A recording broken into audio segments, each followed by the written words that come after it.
The top at 4 out of Waukesha, where we just learned a couple found dead inside their home had been killed. Tonight, the woman's teenage son is under arrest in Kansas. Deputies made the gruesome discovery Friday while doing a welfare check at the family home on Cider Hills Drive, just off of Genesee Road in the village of Waukesha. 17-year-old Nikita Casap hadn't been to his school here in Waukesha for at least a couple of weeks. A school resource officer there asking to do a welfare check at Casap's home, and when they got there, that is when they discovered his mom shot dead in a hallway inside that home and her husband dead in an office as well.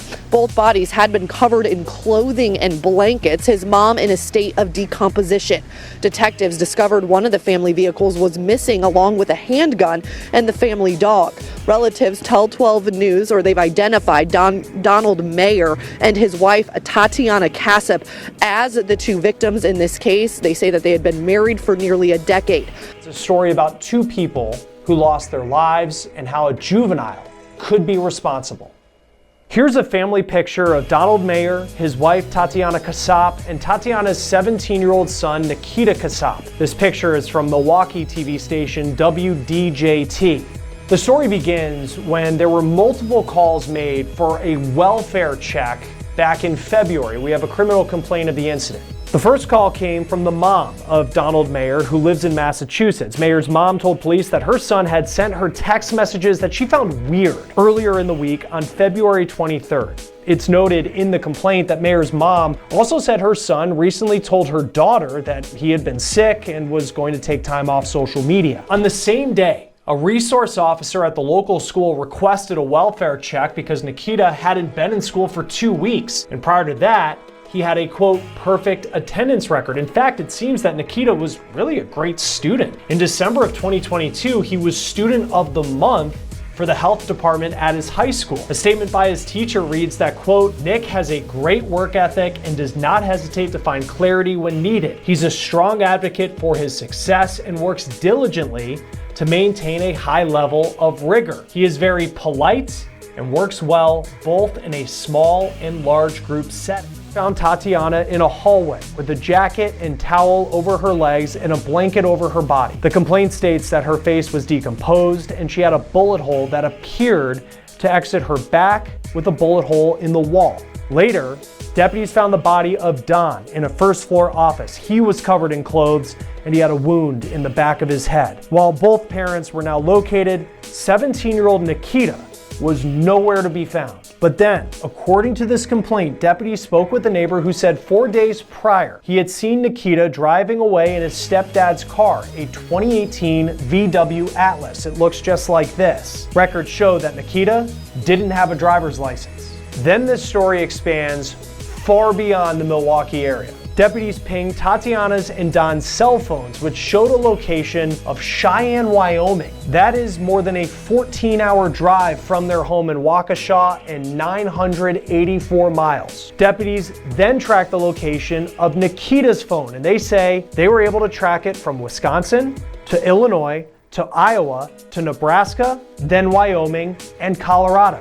And as deputies followed Nikita's phone, they noticed it stopped at the address of 755 West Iowa 80 Road in Walcott, Iowa. That is the address of the Iowa 80 world's largest truck stop.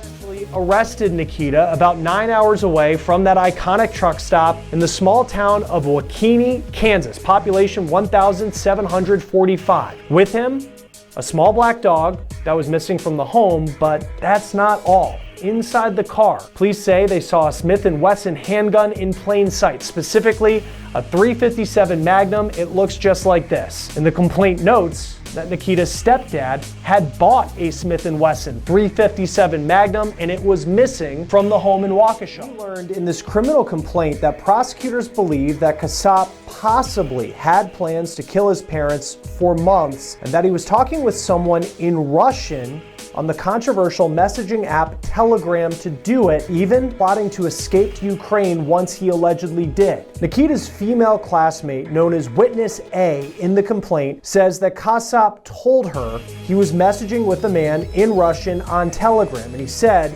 that he and the man were planning to overthrow the US government and assassinate President Trump. Once Casap was arrested, he drove hundreds of miles away from Wisconsin to Kansas, where he was taken into custody. Police did an analysis of Nikita's phone and found disturbing messages in Russian with that person whose identity is still a mystery. In one Telegram thread, Casap allegedly asks, quote, "How long will I need to hide before I will be moved to Ukraine? 1 to 2 months?" And the individual replies in Russian. It's unclear what that reply said. Casap allegedly goes on to say, quote, "Also, I probably should brush up on my Russian because I can understand just fine, but speaking is harder, LOL." And quote, "So while in Ukraine, I'll be able to live a normal life, even if when it's found out I did it?" Then a key line that could play out in a trial. In Russian, he allegedly asks, "That includes headphones as well, quality ones to protect hearing from gunshots of a .357 Magnum, just making sure," end quote. This is a Smith & Wesson .357 Magnum. Nikita's stepdad, Don Meyer, had this gun. Prosecutors say when Nikita was arrested in Kansas, allegedly driving his stepdad's stolen car, that same gun was found in the passenger seat in plain view. And that's not all prosecutors say that Casap allegedly had in the car. He had $14,000 in cash. He had dozens of pieces of his mom's jewelry valued in the thousands of dollars, and in the trunk, a camera with a memory card and images that we could not believe prosecutors say it contained. That camera that was found in the car's trunk shed a lot of light on what prosecutors say happened. According to this most recent criminal complaint, Casap is seen adjusting the camera and posting it at Don Meyer's dead body. The images show Nikita allegedly lighting candles around his stepdad's body, seemingly to maybe combat the smell as it decomposed. Then, more communication with someone who we still don't know the identity of. Nikita is seen pointing a phone at his stepdad's body and is heard, according to police, allegedly saying, quote, "So you can see him there. I can literally see the bleeping body there," end quote. It's unclear in this instance who Nikita is allegedly talking to and if it's that man he said he was talking to in Russian. According to prosecutors, Nikita moved to the United States 10 years ago when he would have been 7 years old from the Eastern European country of Moldova. That borders Ukraine. Documents also allege that Nikita was obsessed with Russia, fascism, and Gore. His female classmate, known as Witness A in the complaint, says that Nikita sent her what he called Gore edits, videos set to Russian music, flickering, gory images of war and horror. Witness A also says Nikita added her on Snapchat, and he apparently wanted more than just a friendship, but she wasn't interested in that. But that didn't stop Nikita from allegedly sending her those Gore edits and talking about killing his parents, though he would say that he wouldn't want to follow through on it. At least he told her that in December of last year and January of this year.